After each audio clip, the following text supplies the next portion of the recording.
Now, labels in Google Keep work like folders or tags. They help you group your notes like work, school, personal, or even content ideas, so everything is easy to find. Now, let's get started. So, first, open Google Keep app on your phone.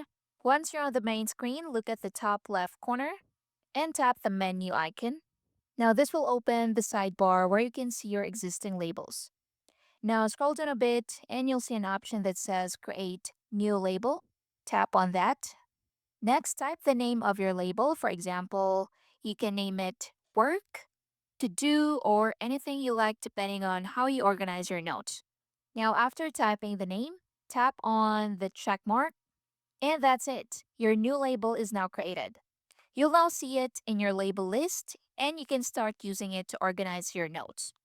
Now, let me show you another way to create a label while editing a note. So, to start, open any note in Google Keep, then tap the three dots icon, usually at the bottom right. Now, from the options, tap on Labels. Here, you can either select an existing label or create a new one by tapping a label name and adding it. So, this is useful if you want to organize your notes on the spot without going back to the main menu. And that's it. Using labels is a great way to keep your notes clean and organized, especially if you have a lot of them. So, you can create labels for different categories like school, business, reminders, or even video ideas. And that's it. Thanks for watching.